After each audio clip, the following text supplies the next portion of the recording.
Dans cette vidéo, nous allons voir comment effectuer des arrondis. Donc, d'abord, je vais écrire un nombre au hasard. Non, pas au hasard. Hein. 1, 2, 3, 4, virgule, 5, 6, 7. Et en fait, malheureusement, ici, il y a quelque chose à connaître par cœur. D'abord, le nombre qui est toujours à gauche de la virgule est appelé unité. C'est à partir de lui que tout se fixe. D'une certaine manière, souvent on nous parle d'unité.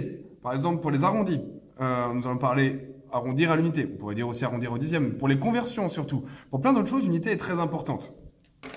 Donc ensuite, à partir de là, je vais avoir à gauche des unités, ça s'appelle les dizaines.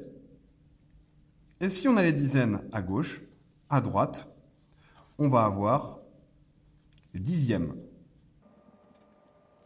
De la même manière, si ici, j'ai les centaines, ici, j'ai le chiffre appelé centième.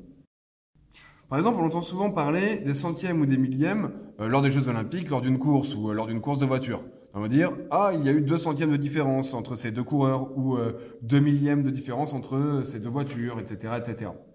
Et le dernier, ici, nous avons les milliers, donc le chiffre appelé millier, et ici, nous avons le chiffre, du coup, appelé millième.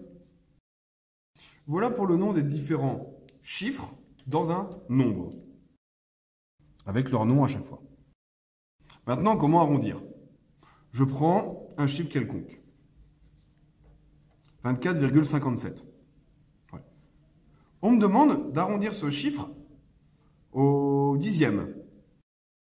Moi, ce que je vais faire déjà, je vais me dire, ok, je veux bien arrondir au dixième, mais je vais souligner les dixièmes. Les dixièmes, c'est ce chiffre-là.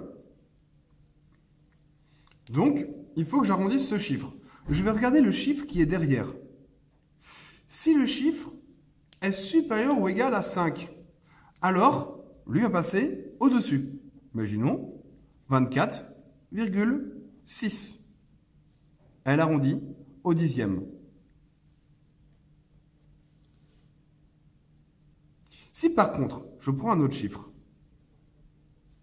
si j'avais eu 24,54, aussi à arrondir au dixième, j'aurais pris ici le 5, je regarde, est-ce supérieur ou inférieur à 4, inférieur à 5? Non, le 4 ici n'est pas supérieur à 5, je reste donc, c'est 24,5. J'en prends un dernier, souvent on me pose cette question sur le 55.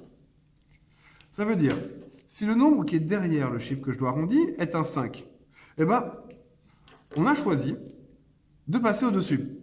Car on a divisé les 10 chiffres qui existent dans le système décimal de manière équilibrée. De 0 à 4, nous ne changeons rien. Par contre, de 5 à 9, nous changeons. Voilà. Donc nous pourrions faire en fait cela pour quasiment tout. Je vais en prendre un dernier. Par exemple, 24,59. Ou même mieux, 99. Comme ça, vous allez voir, celui-là est un peu plus compliqué. 99. Ici, je dois arrondir au-dessus.